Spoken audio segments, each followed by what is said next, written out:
Hello lovely people, my name is Emma and today I'm doing my April TBR, which is also going to double as my Owls Readathon TBR. Now the Owls Readathon is part one of the magical readathon that happens every year, and I will link the announcement channel down below, which is from G at a Book Roast. But basically it's where we take our examinations in the Harry Potter world. So there are 12 different prompts. You can pick like careers that you're working towards, and I've picked a healer. So I have to read 8 books in total to complete it. Some that are specific and some that are like that I can kind of choose which ones, so I will point out as we go where those are, but I am going to try and complete all 12 like I did last year, and given the current situation I think I'm going to have a fair amount of time to be able to do it. I'm just going to go in alphabetical order. Now I did actually film this already once before, but since then, like, that was comfortably a week to a week and a half ago, and since then the situation in the UK has changed quite dramatically. My workplace has decided to close its doors, and I work in an escape room, so whilst there is some stuff I can do from home for them, my hours can be quite limited, and obviously we're all being told to practice self-isolation as much as possible, so my shorter books on my TBR have been replaced by some longer ones because I'm pretty sure I'm going to have the time for them. I also just, because of that, redid my bullet journal spread, so I will show you that quickly now, the 2 of them. First one I did is here, and I did it 3rd year theme because it is the 3rd year of the Magical Readathon, so I have a hippogriff and a time turner, but then all of this changed completely, so I decided last night to redo it a little bit more colourfully because I was looking for something a bit bright and more cheerful given what's going on right now, and I decided to theme it around honeydukes because they do go to Hogsmeade and honeydukes in the 3rd book. So we've got mainly the various magical sweets, so we've got Bertie Bott's every flavour beans and some chocolate frogs. So yeah, so this is what I'm going to be using to track it all. First prompt is Ancient Runes, and this is to read a book that has a heart either in the title or the cover, and for that one I'm going to be reading The Lonely Hearts Hotel by Heather O'Neill. This is a contemporary, I believe, and is a love story, it's a historical set in the Roaring 20s, and it is a love story between 2 orphans. I know it features the circus briefly as well in it, and I know that Olive from A Book Olive really enjoyed it, and basically it's been on my want to read list for a very long time, and World of Books did a sale recently, so you're going to spot quite a few new ones in this list. I am going to be filming a book haul fairly soon, which will feature a lot of these as well, so just keep an eye out for that. I might film it directly after this, to be honest. The next one is Arithmancy, and this is to read a book that is outside of your favourite genre, and I will need this if I decide to do my extracurricular training to become an animagus, which I am intending to do. Now I've taken outside of my favourite genre to mean like more outside of my comfort zone, and I have been trying to read more translated fiction on this channel, as a lot of you are aware, so I'm using this as an opportunity to slot a few of those in. So I have 2 options. The first one is a Russian literature, and that is Turgenev's On the Eve. This I believe is a love story set in 1859 to do with a Bulgarian revolutionary. I know very little about Russian history, especially around that kind of time period, so I'm interested in this, and this is one of my dad's absolute favourite authors, so excited to try and get to it. Alternatively, I might get to the Nakano Thrift Shop by Hiromi Kawakami. This is very highly recommended on BookTube. It is kind of one of the go-to books for people who are trying to get into translated fiction, and it is about some kind of thrift shop, as the title suggests, and how the items in it kind of find people who need them. I'm expecting it to be quite cute, very similar to Before the Coffee Gets Cold, which I read at the beginning of the year, so this is another option. So I have 2 to kind of decide from. For lots of these I have 2 or 3 to pick from because I'm feeling very like mood reading, not too sure what mood I'm going to be in over the next month, and I figure, you know, if I really go for it and end up taking off all 12, there's way more time at the moment, so I might do more than 1 for prompts, and that seems fine. The next one is Astronomy, which is read majority whilst it's dark outside, and I'm actively not picking one for this because I want to give myself a little slot in there ready. I read a lot of my books when it's dark outside, to be honest, but I guess I'll have to consciously make that decision for this one.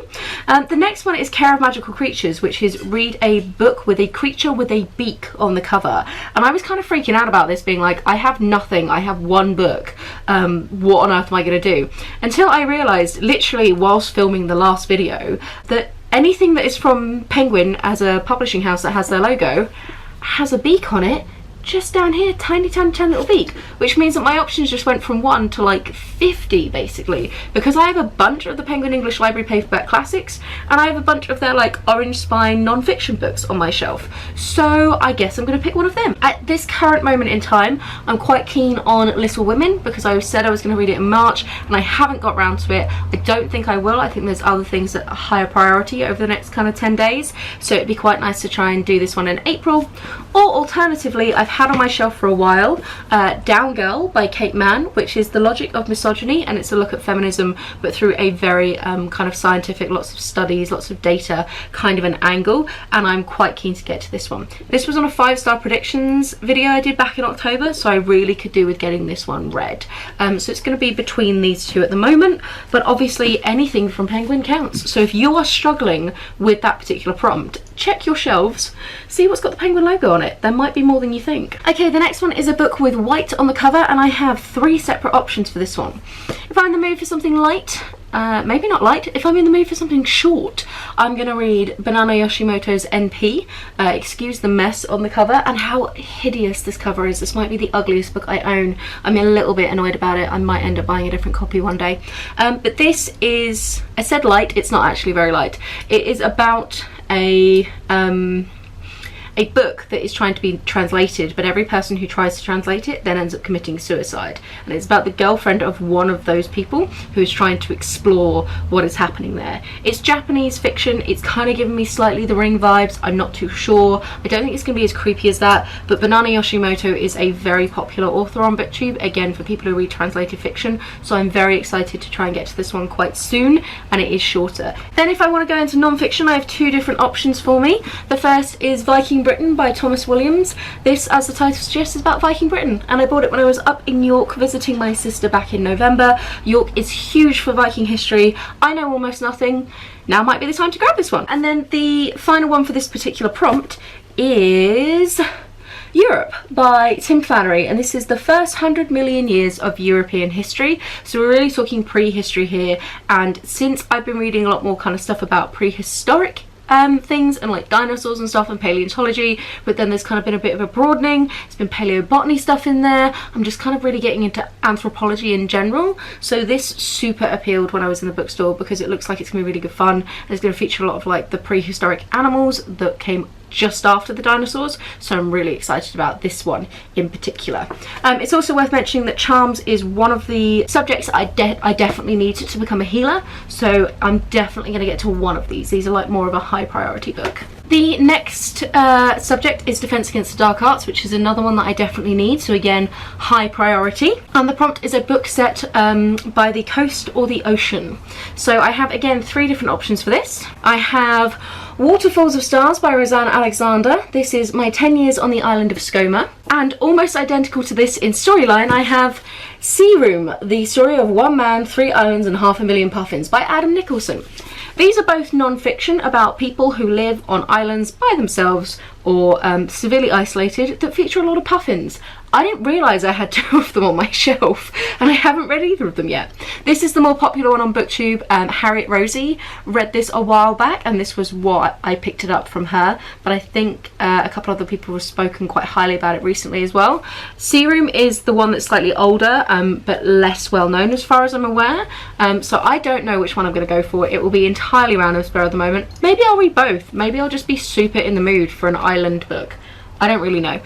So these are 2 options, and I'm definitely going to get to one of these 2. And then if I end up being able to get to more than like 1 book for each one of these kind of prompts, I decided I might try and get to Treasure Island by Robert Louis Stevenson. This was the book that I was going to pick up for Care of Magical Creatures because it has parrots on the front, so it's the only book that, like, technically outside of the logo of the publishing house I have that has a beak on the front of it. Because of that, I kind of got myself kind of psyched to read about some pirates, so I might just read Treasure Island anyway, and if I'm going to, I should probably read the other book, The Ebb Tide, in this. Treasure Island is one that I could have sworn I read as a kid, but my mum has informed me, no I didn't. Like, I definitely didn't.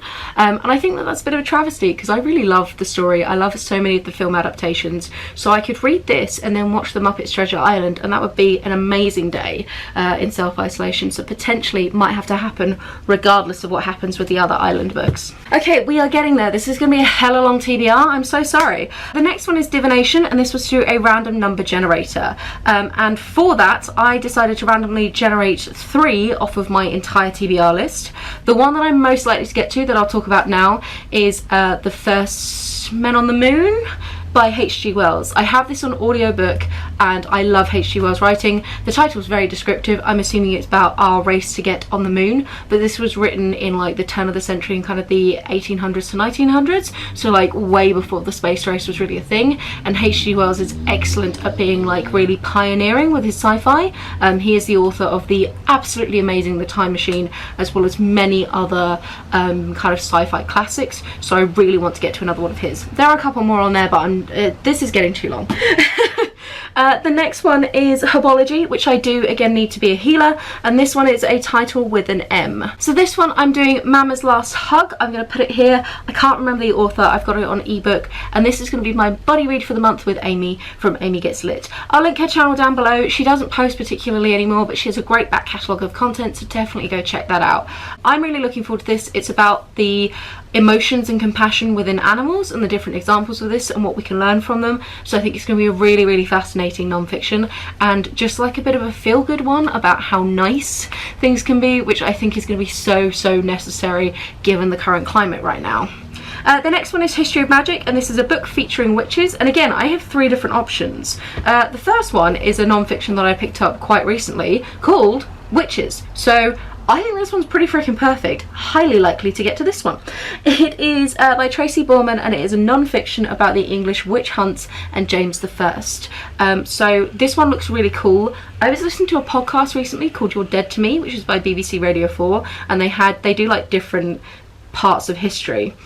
And they had one about the witch hunt, so I listened to that and like thought it was really cool and interesting, so decided to pick up a book on it to learn a little bit more. Then I have like 2 kind of fun books, like romancy books about witches. One of them is called Shades of Milk and Honey by Mary Robinette Kowal. This is a Regency historical fiction with witches and magic, and they cast glamours on each other, like magical illusions. So very excited about this. Looks super fun. And then I also have Cruel Enchantment by Anya Bast. This is book 2 in, can't remember the name of the series, but it's a particular series. She is a fae, so she does have magic. I'm kind of including this into witches. I think magical things in general. Let me have it, okay?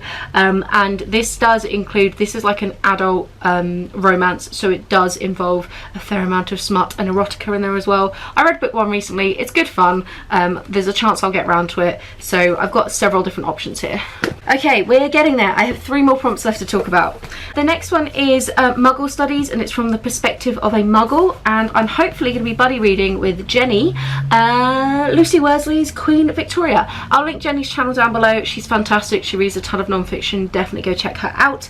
She's really lovely, and this is a non-fiction about Queen Victoria and her life. Lucy Worsley is a fairly big non-fiction writer who has a huge back catalogue that I really need to get around to reading, because if I like this one, I want to then go out and buy pretty much everything she's ever written. So no pressure on this book to be good. So hopefully this can be a really fun buddy reading experience. I might as well get around to, just because it's quite short, The Museum of Modern Love by Heather Rose. This was actually one of the Divination random number generators as well, but it also would fit into Muggle Studies, so it might kind of chop and change around all those sort of things.